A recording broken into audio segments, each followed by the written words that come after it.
This time on Whatever We Want, we talk about The Hobbit trilogy. Spoilers, major huge big spoilers ahead. I watched the entire Hobbit trilogy for the first time ever leading up to the new Lord of the Rings, Rings of Power Amazon Prime show. There are time codes down in the description if you'd like to jump around to different points in the episode. We talk everything from what was done surprisingly well, the over-reliance on CGI, and Rings of Power. Enjoy! Welcome back to Whatever We Want, where we review content across all mediums of media, movies, TV shows, video games, and beyond to give you the most interesting behind-the-scenes insights, storytelling techniques, all that jazz, and more. We cover everything from Disney, Pixar, Marvel, DC, and even some fantasy stuff. If it's on screen, it's there for a reason. It's our job to point out why. Without further ado, let's jump right into it. Pre-butter, peanut butter. Daniel, how's it going, my friend? Oh my goodness, today's been a busy freaking day. Good, because we get to talk about The Hobbit. I was making metal parts today, man. You know who else was making metal parts? The orcs when they're making weapons. Yeah, that was such a horrible intro. Hello, everyone. Yeah, it was. I didn't know where to go with that. So you already did the transition too, so I was like, we're covering the Hobbit trilogy leading up to the release of the new Lord of the Rings show on Amazon Prime. Full disclaimer, I've never seen the Hobbit trilogy before watching this. Which I was surprised about. I feel like, because you're such a story guy. I'd never seen Lord of the Rings before. Well, you still haven't seen Lord of the Rings? No, until a couple months ago. Sorry. Okay, I was going to say. I'm ashamed, but better late than never. Like, my dad always said I should watch Lord of the Rings, but, like, I don't know, I'm a new convert. Like, I really loved it. Like, my roommate, when moving out to California, was like, you have to watch this, and we sat down and watched it together, like, the extended editions, and, dude, like, I fell in love with, like, the world. Like, it's freaking awesome. Yeah, it's amazing what Tolkien did, the original generation of, like, this world, especially with have you read his the books? situation. No, but, like... What's his situation? Well, he wrote it during World War II. Oh, wow. So, while he was in the trenches, like, oh, surviving. shoot. I didn't know he was a soldier. Wow, okay. Yeah. So, I'm pretty sure there's a movie about this, too. So... Yeah, it's called Lord of the Rings. I'm just kidding. But no, it's like about Tolkien's like background and like what inspired him to write Lord of the Rings and The Hobbit. Oh, well, it was originally The Hobbit. Yeah, it was The Hobbit that was first. Yeah, which is what we're talking about. So you're I'm assuming you're a fan of this as well. Like this? No, I hate it. No, I mean just like Lord of the Rings in general. Yeah, I hate it. Okay. No, I'm just kidding. Like, how can you hate it? It's just like a story-rich world, and then like everything is so layered. Earth is amazing. Yeah, have you? So you've not read the books though? You said. Yeah, I haven't. Okay, I want to eventually, but I don't know. Just warning, we're about to jump into the main segment, and I kind of want to go through and discuss briefly like each of the films and like kind of what they did good versus bad compared to Lord of the Rings, what we liked, what we didn't like. We're gonna be all over the place, just so you know. That was my warning. But yeah, so the first one, The Hobbit, The Hobbit, Unexpected Journey. Yeah. Did you enjoy this one? I loved it. See, here's the thing, because from your perspective, right? You're watching it like compared to Star Wars. You're watching the prequels first, and then you're going through it. I watched Lord of the Rings, all three of them, and then when the Hobbits came out, then I watched those. No, I did the same thing. Like I watched Lord of the Rings a few months ago, and then I just watched The Hobbit, so I did the same thing. Yeah. Sorry, I thought it flipped. Okay, so either Come on, don't out me like that. But you gotta keep in mind, technically that's how we're kind of seeing it in a way. But these films, especially this first one, I felt like was very nice seeing Bilbo, because like we're already familiar with Bilbo from Lord of the Rings, so like seeing his origins of how he got the ring and everything else that revolved around his, like, the quest that he went on earlier in life. So I watched a video essay, and I think that's one thing they kind of talked about where it might have fallen flat is because the original Hobbit book, like you said, was made before the Lord of the Rings book. So the Hobbit book was just focusing on the story of going to Smaug and the Battle of the Five Armies and everything. It wasn't really centered around the ring, because the ring wasn't this like super influential, impactful thing. And they kind of had to balance when they made the movies, like, okay, we have to kind of make it a prequel and make the ring more important, but also focus on the other story. Stay true to the source material. And they kind of felt trapped in the middle. I think that could be part of the reason why people don't like it as much, because it's like kind of trying to do too much, maybe. That's just one of the reasons. But I also really liked it. Just my initial thoughts. Like, again, I love the world of Lord of the Rings, just like in New Zealand that they filmed it, and like the freaking Shire is amazing. And like you could just like the lore and seeing like the dwarf side of things this time. Like last time we didn't really get to explore much of that, but to see a little bit of that about their society. Yeah, I did really like it. Like, honestly, I think I was going into this like knowing that people were like, oh, it's not as good as the original Lord of the Rings trilogy, and that's definitely true. Like, I don't think it was as good as the original Lord of the Rings films, but it's still like, I think I went in with so low expectations that I was just like very pleasantly surprised. Like, this is not by any means like horrible. Like, I really had a good time with the first two of these films, I'll say. Yeah, the third, we'll get into it. The third one kind of seemed like a jamble, and we'll get into that. But yeah, no, I can understand that from somebody who might have, somebody who already knows the source content, and then they're able to bring those critiques into it. But as somebody else, because I'm only familiar with the films, right? And also because I feel like I've had more. You said you've watched Lord of the Rings recently. Yeah. It's still been a while since they're still in my head, but like it's been a while. So like when these came out and rewatching these again, it just brought back so many good memories. I always thought they were amazing, just cinematically. The all Hobbit the different kinds or Lord of the Rings or both. Both.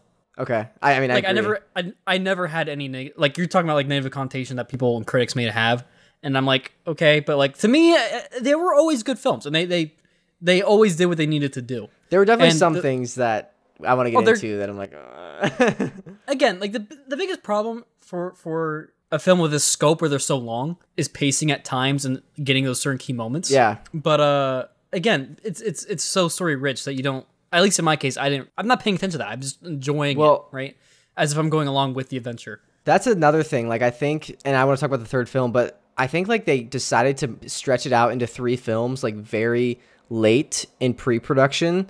So like it was originally only supposed to be 2, and you can kind of see elements of like that. Cause I feel like the third film was really stretched out, but like it's kind of crazy because The Hobbit is just 1 book, and the fact that they like stretched it out into like 3 2-hour films is like a lot, because then you have to make 3 act structures per film. So it's like you have like 9 stages pretty much. Yeah. I just don't know if it translated as well with like the pacing of like Thorin's arc and everything. But again, I think with what they had and like the production tempo I want to talk about like later, they did all right. But I want to talk about specifically the first film, and specifically I want to get into like the characters that were brought back from Lord of the Rings. I wasn't expecting to see so many, honestly. Like, I went in with not a lot of expectations. I mean, first off, like I'm talking about like characters and the same actors. So like Andy Serkis as Gollum, like did a great job again. I thought it was interesting. I think they made Gollum look a little less bad, like a little better than he did in Lord of the Rings, which makes sense because he had a little more flesh on him. Yeah, well, because remember the ring like keeps you alive. Remember what happened at when Bilbo lost the ring, and then at the end of Lord of the Rings, he's like aged to like a million years. It looks like. I feel like Gollum has now spent, by the time we see him in Lord of the Rings, if you're backtracking at this point, there's 60 years in between where he has to like decay and like doesn't have the ring keeping him alive, that fueling him. So I think that was like a cool little attention to detail. But also just thinking about like 60 years, like Gandalf knew about the necromancer, which ended up being Sauron, which is not the case in the book also. But and they knew about the ring like 60 years before Lord of the Rings. And then they like procrastinated for like 60 years. And then like they were like, ah, shoot, we kind of kicked this can down the road, and now it's time to deal with it. That is kind of one thing to where Gandalf was like, secret rings of power are not to be messed with. And then he just let... And then he left. But anyway, Bilbo, go mess with it. Yeah, for real. I was like, I feel like you could have been a little more proactive, done your homework there. I just thought that was like funny, like 60 years. Like he kind of knew. But yeah, Gollum, Ian McKellen as Gandalf, speaking of. What do you think of him, his performance? Oh, dude, it's Gandalf. Come on. You can't top that. I thought it was great. We got to see a little more of like a wizard battle, like when he goes to that tower. I don't know if it's in this film or the next one, but I thought that was cool, and I thought he did a good job. I felt bad though because I saw it in a interview actually before I even saw The Hobbit, like years ago, when The Hobbit was like circling and coming out. Apparently Ian McKellen like almost considered quitting acting because of this film. Because of this trilogy. Yeah. Because, was it because of everything was like green screen? Yeah, and he was like, everything was like green screen. Yeah, because like the last time, The Lord of the Rings was like kind of a lot of forced perspective, so it was a lot, and they like were really practical. It was a lot of practical effects, Yeah. And it was like that. That's actually something I do want to dive into. Sorry to like tangent here. But yeah, sorry, before I get into that, Gandalf, Ian McKellen said he was just like, it was very tough just like acting against nothing. That's like not why he got into the craft, you know? He wanted to like, I don't know. It was just really tough to like embody something and like do the craft. But that's what I want to talk about. So I want to hear your thoughts on this because I watched some video essays, like I said, and I think it's really interesting. Like Lord of the Rings was like the original was like this perfect storm of coming out like the perfect time and everything just like aligning and like creating this masterpiece that still holds up today, like in cinema. Like it's like the perfect time. It was like the early 2000s is when it came out, where CGI was like at a very good point, as we talked about a couple weeks ago with ILM, where like if you did CGI and did it like well, it could look very good. Case in point, Gollum. But it wasn't good enough that people were like jumping on board to try it for everything. They were still relying a lot on practical elements. And I think Peter Jackson and the creative team behind Lord of the Rings were like, we want to do as much practically as we can, but then enhance it with visual effects. And it was before the whole age of like everyone using visual effects as like a crutch, which we all again talked about in our ILM episode. So I think that was like the perfect storm of like a time for a movie to come out, which is why a lot of the Lord of the Rings things like hold up today.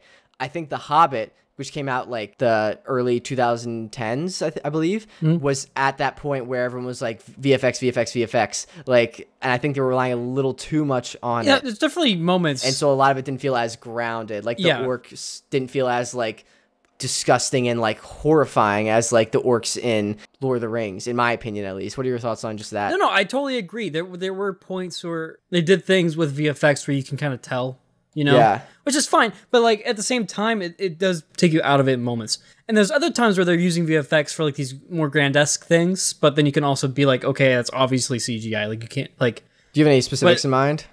I'm thinking like maybe not on the first. Oh, no, when's the barrel riding thing? Isn't that the second? The second scene, the second movie. Yeah, that's the second one. But you know what I mean? Like when they're going. Well, no, there's aspects of it that I didn't like. To where, like, for example, when you I forget which one it was, is the ginger bearded guy bouncing over and over. It was a really cool shot. Yeah, but like at the same time, tracking and bouncing, but it's like unrealistic. Know it's CGI. Like, yeah. I want to talk about that specific scene when we get to that second film.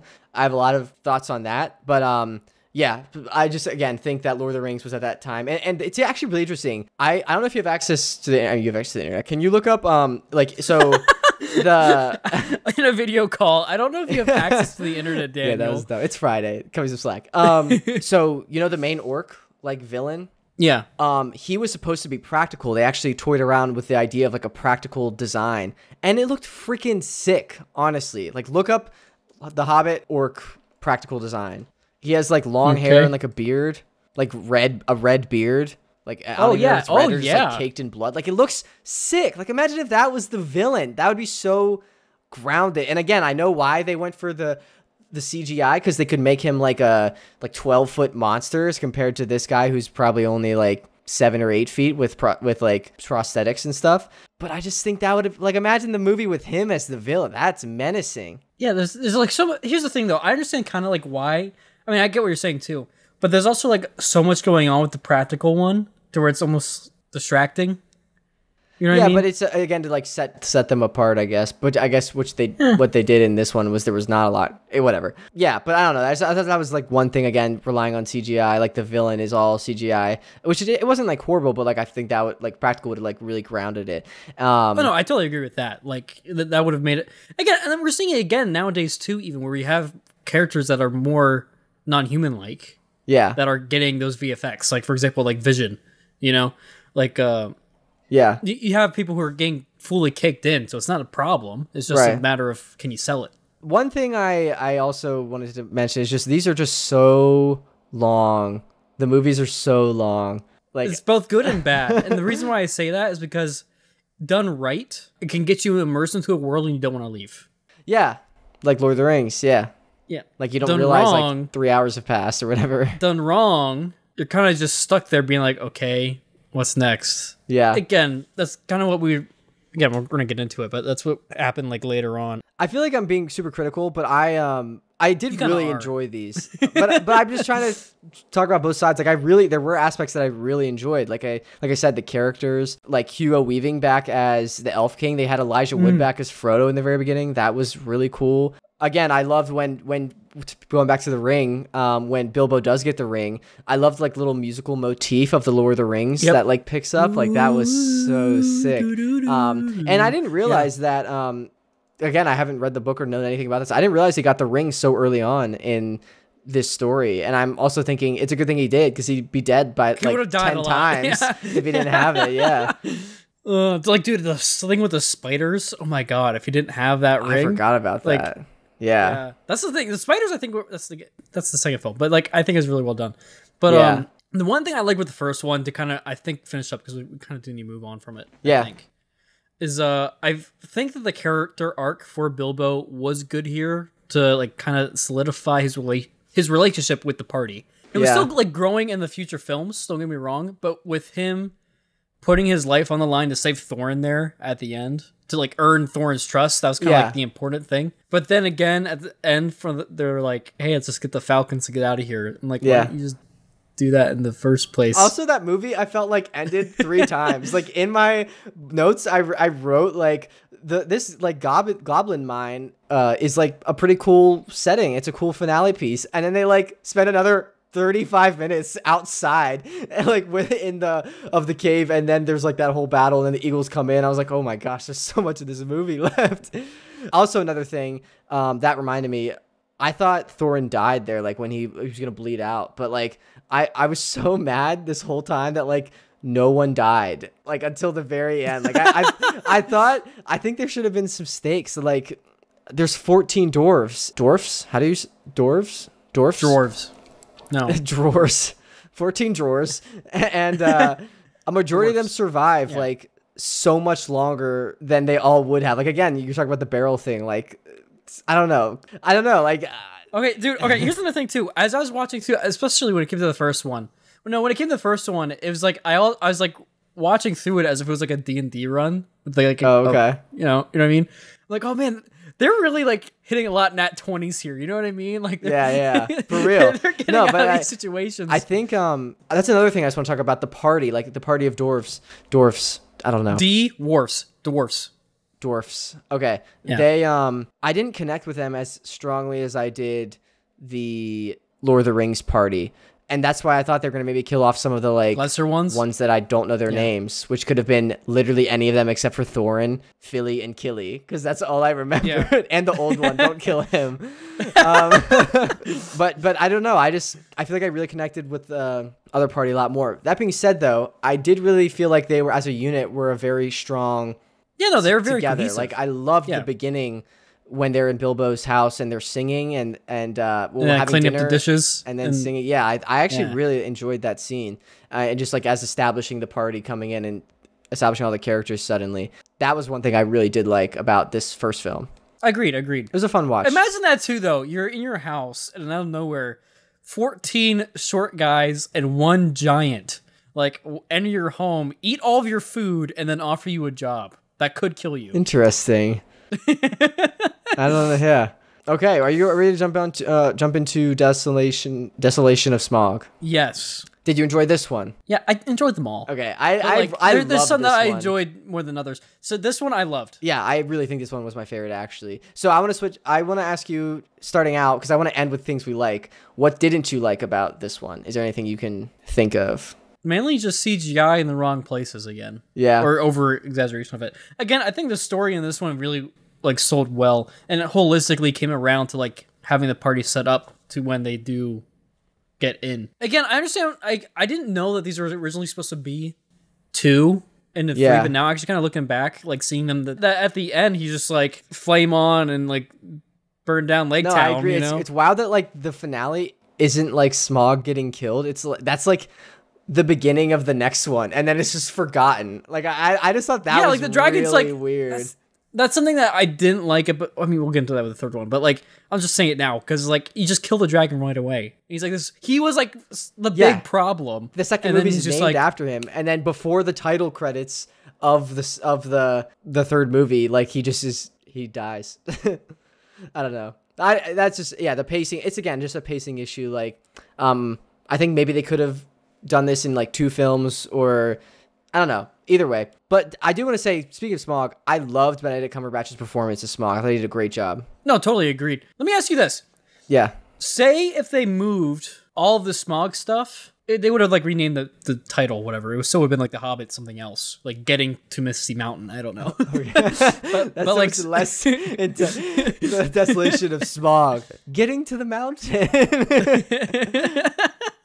But no, like what if they put the Smaug stuff into the third movie and then cut down the filler stuff in the third movie. That might have been better because honestly, the battle in the third movie took up so much time. Yeah. I don't know. We'll talk about it. But yeah, that could be a possible solution. But anyway, Benedict Cumberbatch as Smaug, I thought he did a freaking great job. There's that behind the scenes footage of him that's gone around and kind of went viral. He's like in the mocap, in the mocap suit, like crawling around on the floor. And I think he even did that for his audition. I think that's what set him apart to get the part. Is he like crawled around on the floor and put the camera on the floor for his audition and like was slithering around like a snake dragon thing. I think that's cool. That's pretty cool. Yeah. I liked the VFX on Smaug's specifically getting ready to breathe fire, like how his like the build up, his like chest torso would like heat up and light up. I thought that was really cool. But yeah, then I guess I can just keep running down other new characters. What did you think of Luke Evans, the guy that played the human? He's Bard, yes, yeah. What do you think of him?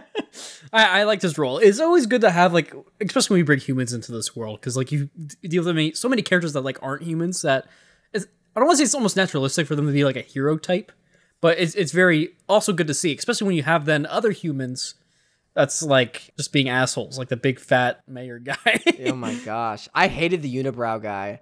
Absolutely, dude, the unibrow guy was I forget what was his name. I don't even care. He doesn't deserve to be his name spoken in this podcast. I mean, he was great the actor did a great job. Like, the actor did a great job. That's the thing. When you're able to hate a character so much for the right reasons, like if they're like a bad person, the actor's doing a really good job. Yeah. And he did. Do you think his unibrow was real, or do you think it was like... It was real to me. I don't know.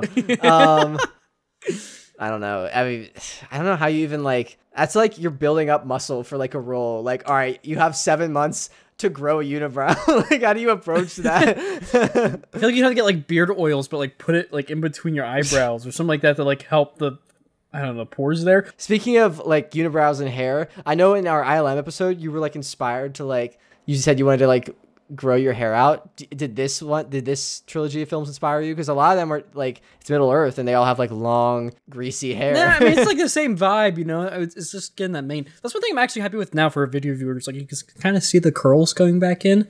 I'm like, yeah, I love that. Nice. So I guess maybe in like a year, Daniel will have either their 70s hair or dwarf long hair. We'll see. Yeah, Thor in hair.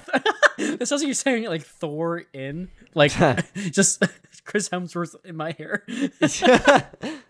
That'd be amazing. I don't know how I'd react to that. I want to talk about Martin Freeman as Bilbo because we didn't talk about him in the first one. I thought he was fantastic taking up this role. Oh, he did an amazing job. Yeah, the little intricacies and like just mannerisms. Little mannerisms. Yeah, that he had. Like, again, that's a very tough, iconic role to jump into, taking over from the original actor. But I think he did a good job of like imagining and portraying a younger version, more adventurous version of that. So and seeing him start to get corrupted by the ring, I thought he played it extremely well. I loved how in the second one too, after the spiders things, and like he lost the ring and there's like that little baby spider thing, which is so egregious. Don't get me wrong. Like, I would have still killed it. But like he killed it for the ring and he realized that and he was like, oh my God. Like that reaction was amazing. I still would have killed the spider, like either way. Like I wouldn't care. But like, just that whole scene. That's the thing. That's where the CGI was done well. Because like, I mean, you could have. I don't know how you would have approached that practically with like how dynamic the spiders were. Well, yeah, but like, how would you freaking do that? Like, because they're spiders. They're crawling from like, they're crawling from like one tree to another to another limb. I mean, stuff like that. So like, it was done well. VFX, yeah. So I'm just trying to think, like, doing that practically would have been so technically challenging trying to do that practically. And the VFX there, I think, actually held up very, very well. Yeah. Also, that reminds me, what did you think of the Beast guy in the beginning? Oh, he's a guy, he's an actor that's on Sex Education, I think. Really? I thought, yeah, the guy that transforms from like a beast into a man. Yeah. Yeah. He's like, I hate dwarves, but I hate orcs more. I thought he did pretty well, I thought. I thought it was funny, just again, like Gandalf, just like I feel like would be the worst person to go on a trip with because the dwarves are like, where are we going? And he's like, oh, I don't know. And then he's like, run to this house and we'll get away from this giant beast chasing us. And they like finally like relax and are inside. Like, whose house is this? It's the beast. Like, you don't think that was important to tell them? Like, Gandalf just seems like, I don't know, doesn't, whatever. Everyone's on a need to know basis and he thinks no one needs to know. I get that because Gandalf's Gandalf, but also in that case with the dwarves, it's like, if you tell them, they're gonna be like, "Why would we go there?" Yeah, and like they're they so start stubborn, having and an then argument argue right and then get there. eaten by the bear. Yeah, yeah. So like, I feel like in that case with him specifically with the dwarfs, it's like if I tell them, it's gonna cause problems. Yeah. If I don't, It'll we can cause just do slightly whatever less needs to be done. problems. Yeah. What do you think of Orlando Bloom, Legolas back? Yes, I always love that character. I thought he had some really cool action moments this time. He really did. Yeah, no, the choreography for what he was doing was amazing. Yeah, I thought it was really cool to see him in action. I really liked. I was surprised. I didn't know he was in this at all. And then seeing him, I was like, oh my gosh, I thought it was just Seeing gonna him be a back, I'm cameo. like, oh yeah, and he that was makes like sense back because for a he's lot. an elf. Yeah. But yeah, no, it was funny because like there again the barrel thing like halfway through, it was Yeah, there's let's parts talk of it I about like and that. parts of it I don't like. There's parts of it like for example like Legolas like jumping on their heads and like to get across like that blends well. The motion's quick enough And it it was blends so well. cool. Like that's such a creative cool. like maneuver. Like I just sorry, you finish your thought. No, so I'm saying it's moments like that are done very well.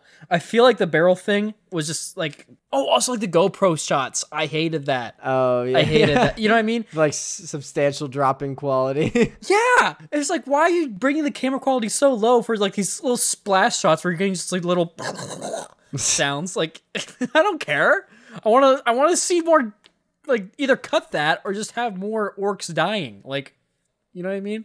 I might have to disagree with you just because I think my favorite part of the entire Hobbit trilogy was the barrel whitewater raft battle. I just really enjoyed it. I don't know why. I think I was just like really tired late at night watching it, but I was just like leaning back and just like, wow, this is so freaking like fun. Like they're just like whitewater rafting without control, and like there's orcs battling elves, and they're like again like Legolas like jumping across.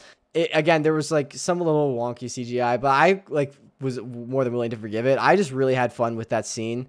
I don't know why that spoke to me so much, but I just really liked it. Again, them like tossing weapons between each other. Yeah, I thought that was pretty cool. Don't get me wrong, it is a fun scene. I love the energy in it. It's just that there's certain parts, again, like the GoPro stuff. I just was like, Yeah. I don't want to. It didn't put a bad taste in my mouth, but I'm just like, why is it there? And I felt like it broke up from the energy at times like that. So that's why I'm critiquing it like that.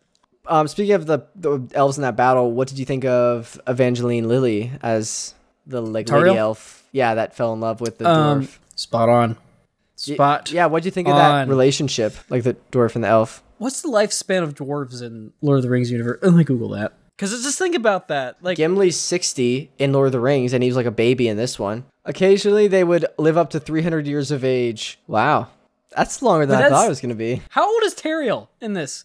It's kind of like a Thor Jane Foster situation going on here, you know? See where I'm going, though? Like... Hey, she's just a cougar elf or something, maybe. Sugar mama. Yeah. I did feel bad for Legolas this whole time, because like I feel like Legolas really liked... Maidenless. Yeah, he liked Evangeline Lilly's character, and she's just straight up taking advantage over and over of the fact that he has a crush on her, and is like keeping him in the friend zone, like at arm's length. Yeah, but honestly, like, that was kind of that wasn't a cool move. Now to think of it, but to be fair, it is Orlando Bloom, and he could have any woman he wanted, so I don't feel that. So it works out. But I think again, she like really like leaned into him just like loving her. Like she went and ran away from the elf kingdom or whatever to help Philly or whatever his name was, and then he comes and helps her out, and she's like, I knew you'd come. Like that's exactly what she says. I'm like, what? You're just relying on this man and giving him nothing, or just the saddest part of the whole trilogy in my mind, Legolas in the friend zone. You know me, like I know she's not a redhead, but like her in this movie, like with the red hair, like I don't know what it is, man. It was just also cool just to see it like a different type of relationship like that too. Yeah, and actually have it be like believable in a way. You know what I mean? I was a little skeptical at first, but yeah, by the end it did grow on me. Maybe again that goes back to just the fact that these are super long movies, and I just like was numb to it by the end. Yeah, true. It was interesting, just the dwarf and elf relationship. We kind of see Gimli and Legolas develop like a friendship by the end of Lord of the Rings, which I did enjoy. But speaking of just, I don't know, different races in Middle-earth, before we move on to the final film, I want to ask you, if you were just dropped into Middle-earth, like Lord of the Rings world, what race would you like to be born into if you got to choose? So we have humans. I would hobbits, probably be dwarves, elves, wizard, orcs. How long do hobbits live for? I'm naturally falling into like a woodland elf. Bilbo's like 120, isn't he? When he... 160. They can be like 100 years old. So like a human. They can reach 130. And Bilbo passed 131, but that's again because Of the ring. But I feel like hobbits are like, you just get like a chill life. Like, if you just want a life of like farming and like eating a lot of food with friends and family. I feel like that's like pretty simple life, you know? Yeah, that's good life. But for me, I like living longer and like having excitement and like build. Like that's the thing with Legolas, but with him being like, for example, like looking at his skill, right? That's because he's had so much time to be able to be a badass. But he's also he's like the prince. Like I feel like elves. No, I'm just talking about being an elf in general. Like you can not have that skill, but at least having the time to be able to do whatever you master want. skills. Yeah, I think elves would be kind of like a double-edged sword, almost. Like you could live a long time, but they seem so pretentious and like this god complex. Like I think that would trickle down into their own economic system. Like I think the lower class elves, like if you're not born royal elf blood, like the lower class elves, you just be like a personal chef or like a servant your whole thousands of years you're alive. I don't know though. I said I wanted to be an elf. I didn't mean that doesn't mean I'm part of elf culture. Yeah, but do you get to choose? Be raised by other people. I think a wizard would be cool. Orcs would suck. Imagine you're orcs like, would be terrible. Dude, oh that's like a genie. Like you're like, I would like you get a genie. You're like, I wish to be transported to live in the Lord of the Rings universe. Boosh! You like wake up and you look at your like hands. You're like covered in warts and you're gray. You're like, no. Well, that's the thing. I feel like if you become an orc, you always would have a rash, no matter what. Yeah. You're just ashy and rashy everywhere all the time. Ashy and rashy. And that's why you're so angry. No, Daniel, you'd be the orc. You'd be the orc that would develop orc cream, and that's like your motto. Like, get rid of your ashy and rashy skin. Orc cream. I don't know. Try to think about like another word for cream that would work for that. I think I'm thinking about branding. I'm trying to now think about what brand our orc cream could be. Let's back to the tank. Yeah. Wait. There's a brand. Hold on, I just looked it up. L'Occitane. There's a brand of orc cream. L'Occitane. Lorcatane, maybe? Lorcatane? I don't know. Yeah, so... Lorction. Okay. Like instead of lotion, I don't know. Absorption. Instead of absorption? Okay, I don't know. We need to get off. All right, back to the so tank. Back to the tank. I think I would choose maybe one of the big tree creatures. That's who I'd be in the forest. Actually, wait. Hold on. I'll be a wizard. I said wizard. I didn't even think about that. Yeah, like you get to live even longer than elves and all that. Plus, you have magical abilities. What if you're the brown wizard? What if you wake up and you're the brown wizard that just has crap on his head? Okay, I can take a shower. It's fine, and I don't I could be friends with animals. Doesn't mean I have to have them like sleep on my head. True. I feel like a lot of the personalities that he's like the vegan wizard. I just realized. Yeah. But I feel like their occupation is following along or their personality with their personalities. Yeah. So, like for example, you'd be a sit-at-home, get pale wizard. Oh, just kidding. Okay. Oh, I'm sorry. I was gonna say I would be Daniel the white. I'm sorry. Oh, I'm so sorry. That was so mean. Daniel the pale. But imagine if you had like other like Daniel, like Daniel the tan. No, like wait. Daniel Then you could still open up like body cream. You could just be. We could still do that. Yeah, we could honestly. Oh my gosh, just like tanning, self-tan. If you could be any color wizard, what color would you be? And you could be, and I'm not saying like out of the ones that are canon. I mean like what would your color be if you were a wizard? I'd try to be something like unique, but I feel like I'd get hate for that, like by the other wizards in the wizarding community. Like I'd be like, I'm the turquoise wizard. They'd be like, that guy's a moron. I don't know. I don't know. What color would you be? They're all like neutrals. I feel like neutrals go good actually. Yeah, I feel like if you're neutral, you could do like a lot. But if you want to like specialize, like I feel like if I'm blue, I could be like the water wizard. I'd be Poseidon, and that's like my gamer tag. So like maybe I should be the blue wizard. I'd probably go with like a darker gray or like an obsidian color. Okay. I like being like stealth. I'm usually like a rogue type. A stealth wizard, you know. Yeah, like a stealthy wizard. That'd be cool. Okay. Anyways, back to the tank. Battle of the Five Armies. Yes. No. All right. It lives up to the name, like kind of, because it's in the beginning, because it's just a battle. But then, like the finale, when I want to see the actual battle, we don't get like a real culmination of the battle. Like it just focuses on Thorin and an orc guy, the orcs battle, which again is very cool and like the point of the whole trilogy. But like I don't remember like what happened at the end of the battle. Like the Eagles came in and like again kind of saved the day. Like it just felt a little underwhelming. That I don't know the pacing. What do you think? No, I know what you mean. It's. I remember going through and like counting the armies. I'm like, where the hell is the fifth army? I think it's the bats. It's two orcs. Yeah, it's two orcs as the elf, dwarves, and then man. Yeah, and man was like a handful of guys. Yeah, it was like 5. It was interesting to see. The orcs, I feel like they should have decimated, honestly. They had freaking dune worms. Like, they could have just burrowed where did into they the go? freaking dwarven Like, how did they die? Did we ever see how they died? No. Like, what? We don't even know if they died.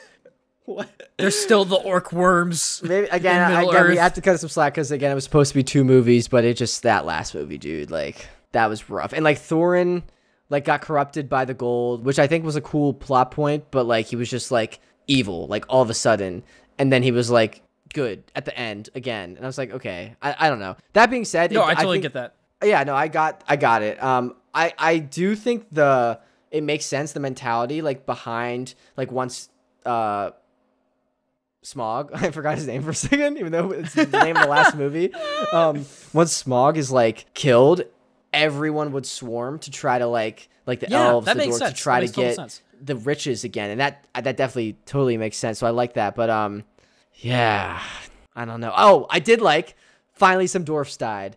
I know a lot. At first, it was the I love death of dwarves. The gray, I'm an orc. Gray faceless army at first, but then some of the main cast like Philly and Killy and Thorin finally died. Yeah. Which is kind of weird to think about because they really killed like the main 3, the ones that again that people know, and then all the other ones are just there like okay. Yeah. Speaking of Thorin, though, I did like the setting of the finale with him and the orc, like on that ice sheet. I thought that was pretty creative and cool. Yeah. No, I love that. I did like the way that was done. I think again, I feel like the pacing could have been different there. I feel like they had more like in action shots of like the actual battle. Yeah. Like they had a good bit, but like it was just that the one like Thorin's cousin was like the only guy you were like following. Yeah, you know what I mean? I feel like it could have been cool to see like that happening, sure, but then like also like the other elves, maybe like some situation where you have like elf, dwarf like backing each other up, like they're like they right. I don't know, they can't really go back to back because like the elf would be like taller than the elf. They do like the rocket raccoon and Bucky situation where he like picks him up and he's just like swinging or shooting or whatever. Yeah, something like that, you know. I don't know. That would be so cool to see. I don't think we're gonna save it just by a few insert shots. Well, no. I'm not saying that. I'm saying cut out some of the other fluff stuff that you're getting from like other drama stuff going on. Like what you were saying with like Thorin being like oh, I'm bad. I have the dragon sickness. Arg. And then like that. I get what they're trying to do there because I like kind of initiates the tension between the elves and Thorin, but like you don't really need that because there's intention there, you know? So like I think some of the simulations, like the CGI simulations of the armies, it was a technical marvel having that many armies on screen at the same time. But again, I just think back to the practical orc armies that we saw in Lord of the Rings, and I just like kind of desire and long for that. I always think that classic shot to where there's like the nighttime shot to where they're going to like the castle and like you have the ramp on the side, the orcs and was trying to get up to, and there's a whole fight there. Like, ugh. Yeah, I also feel bad for the humans just in this situation. Again, going back to what race you would be, I would not be really humans in this situation. Yeah, because they already have a crappy life living on this like frozen lake, plagued with disease, ran by like that corrupt leader, like you said.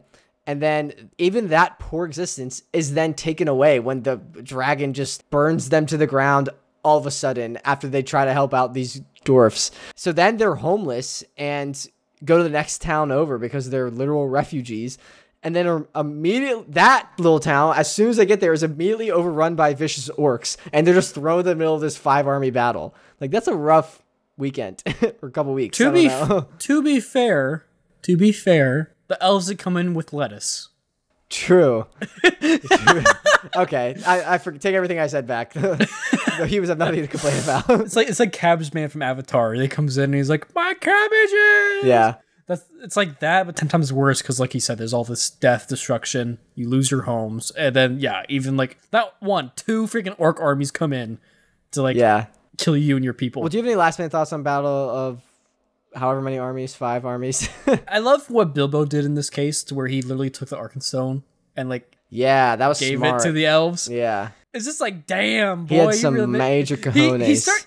He started off from being like, oh, I need my handkerchief to like facing off a dragon and then like committing a war crime against his like best friend that he made on this trip. Yeah. He did have a great growth and like a good arc. All right, so now that we kind of talked about all of them, I want to go through and rank the order of the Hobbit movies in order of like you enjoyed them. So let's go through and rank the Hobbit movies since I just watched them for the first time ever. Are you including Lord of the Rings? No, just the Hobbit movies. So let me hear your I need to read list of the 3 Hobbit films, your favorite, I would least favorite probably to favorite. say Desolation. Oh, least favorite to favorite? Yeah, like okay, rank I was Riley. going to say, true. Okay, so the least favorite, I want to say is honestly probably going to be the third one. Battle of 5 Armies. Battle of 5 Armies. Okay, Yeah. just because it was bad. Yeah. Okay. I mean, okay, I don't want to say bad. It was okay. It was good for like the effects and all that stuff. Had high production quality. But again, like what we talked about earlier, or the pacing and stuff, it just didn't hit like the other ones did, especially not like the other ones did. Yeah. My second one would be An Unexpected Journey. Okay. Interesting. It's a really good introduction of the character, and I actually like the development of Bilbo. Again, like I was talking about before, like him kind of like proving himself to the party, and like them going through these different interactions and surviving these different things. And again, seeing Gollum again, that was sweet. That again, it was really good to have like a little bit of nostalgia from like the Lord of the Rings, but also like kind of like a revamp. Yeah. And then favorite one would be Desolation of Smaug. For again, like what we said before, I really liked the transition of Bilbo in this film the most, honestly, because of like how much he's like interacting with the ring, but at the same time also he saved the party many times. Yeah, finding his own courage and what makes him valuable to the party, which is again what they said in the beginning, like what can this guy offer, and then he like constantly proves what he brings to the table, which is really cool. Yeah. All right, I'll go through and rank the order of my favorite Hobbit movies since I've just watched them for the first time ever. So my number 3 is the Battle of the 5 Armies as well. This one, again, it was just a giant battle, which was a spectacle, but I felt like it had little story and development. Yeah, I feel like just the Hobbit movies, they were supposed to be 2 films, and it kind of felt like it was supposed to be 2 films originally. But yeah, anyways. My number 2, The Hobbit, An Unexpected Journey. So yeah, the first one, again, same with you. My list is the same as yours. But I really liked introducing, again, the new story, the dwarfs' introduction in Bilbo's house. I thought was a really cool scene, seeing them all bond and come together. And yeah, just starting out this amazing new quest. Again, exciting to be back in the Lord of the Rings Middle Earth world. So that's my number 2. It's a pretty close number 2 to my number 1, which was Desolation of Smaug. I really liked 2, honestly. There were fun adventures. I really just had fun watching the like whitewater rafting barrel fight. That elevated so much for me. The culmination of their quest with Smaug, which was like one of the big things they talked about from the beginning of the first one. And you, again, don't have to spend time establishing the characters at the beginning. They can just like jump right into the action. So that's my list. That's a good list. Really good list. I also checked Rotten Tomatoes after I made my list, and it's the same order, the ranking. So like, well, it makes sense. Yeah. Yeah. Guess we're Rotten Tomatoes aficionados now. Yeah. Just my overall review, last minute thoughts for all of them, for all the Hobbit movies. I liked them a lot more than I thought I would. Like, I went in with expectations that they weren't as good as Lord of the Rings because of what I've heard from people, and they definitely weren't as good as Lord of the Rings movies, but not as bad as I thought. You just leave it there, and they definitely weren't.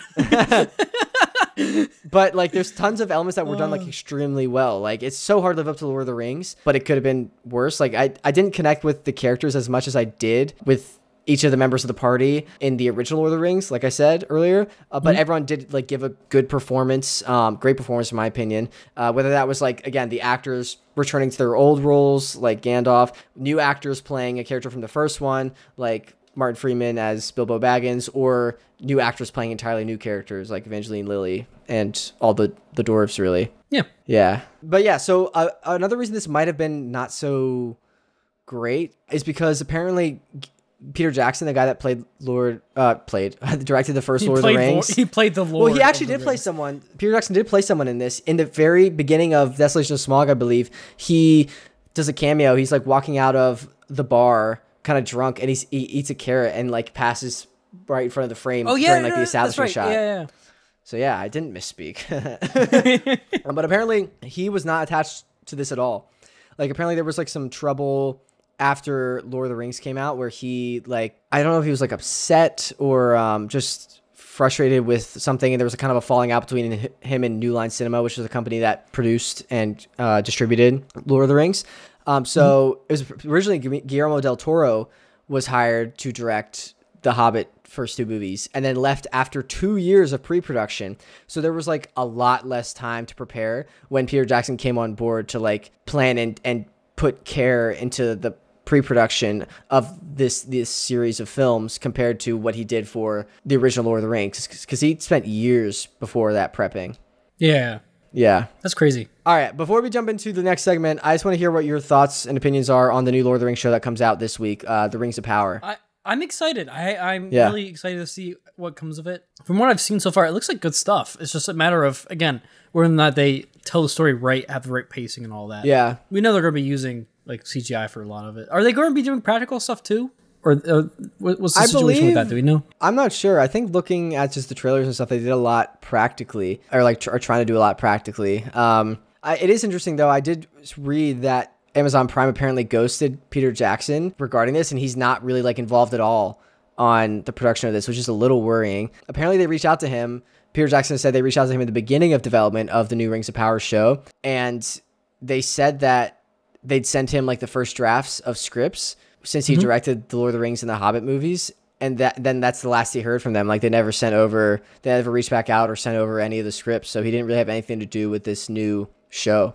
So it makes me worry a little bit. But I guess we'll wait and see. I guess we will. Well, we don't have any TTTT this week because we kind of dropped a lot of TTTTs above with all that stuff. But we did have someone on TikTok ask us TikTok Q&A. So if you want to leave us a question on our TikTok Q&A, you can. But Connor Ray Allen 01 asked us what our favorite / what we thought were the best female characters in the MCU. Speaking of Evangeline Lilly, she's the Wasp in the MCU and was a Hobbit in this, so it kind of makes sense.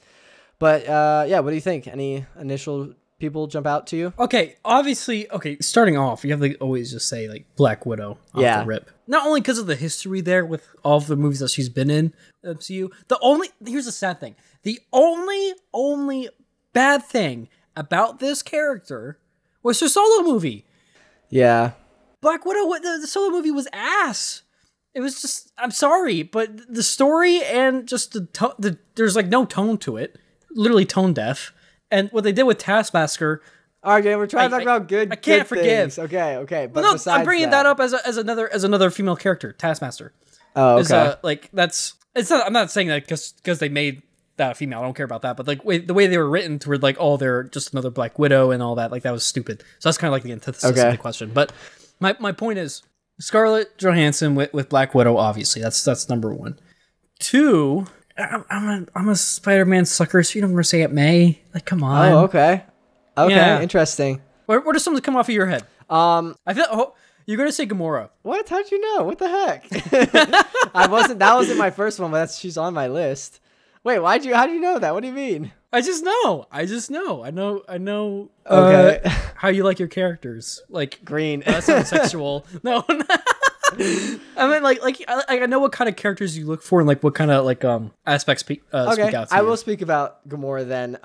So I think I had her as my favorite. I was gonna list her later, but I really have to give her props. Like she's not the typical love interest at all. Like an amazing look as well, like inspired from the comics. Zoe Saldana. Props to her for like sitting through all the makeup and just bringing to life this character. She specializes in like these really awesome weapons. I think the big thing that stands out for me though is that she goes from being like this, her arc is like going from being this really like hard character, like really stern and like not open to accept emotion or like love from anyone else. But then she has this great arc of like accepting the Guardians of the Galaxy into her life as like her new family. But despite that, she doesn't like go soft. Like I feel like a lot of times when characters have that arc, then they become like too soft almost and are not like as bad as like they used to be. And I think Gamora in the second one is still like very much a strong female character that still specializes in weapons, isn't going to take crap from anyone. And I really appreciate that. That's a big thing I like about Gamora. Agreed. Besides that, I had Natasha Hello? Romanoff, Black Widow, like you said. I don't have Hela on my list. Ooh. I think Black Widow deserves some props because, again, she was in the original 6, like, being a woman in, like, that world of just, like, strong men with, like, that are gods. And she's just, like, a spy, like, has a very unique, specialized set of skills, like, espionage that the other guys don't have. That's what she brings to the table. Say like Liam Neeson. Yeah. That'd be very specific. I wish we saw more of the spy, like, espionage stuff highlighted from her, honestly. From her Because, solo like, film. That's what I'm saying. well, even that, but even just throughout, like, I love the first scene where she's introduced in Avengers, like her first scene in Avengers that she gets, like, she's like on a mission. Like, I would have loved to see like what led up to that, how she was planning on getting out of that, like just more stuff like that. I think that was really cool. I do have to admit though, when I was young, I didn't realize that Scarlett Johansson was the only person who played Black Widow, because I thought they recast her between Iron Man 2 and Avengers because her hair was so different. But I guess that's just her being a spy. And I guess that she's such a good spy that even me, the audience member, didn't know she was the same person. Her hair is different. Yeah. That's like I'm literally like, everyone complains like, oh, that no one would know that like Hannah Montana is like Miley Cyrus or whatever. But I guess I would not know because she has a wig on. I have to give props to Scarlet Witch just in terms of power level. Oh yeah, I think she's the freaking most powerful. Not even that, just Elizabeth Olsen, just as Wanda Maximoff in the MCU. Just that's something else. Like what you're talking about with Gamora, to like how the character's arc is and how they don't go with the normal arc.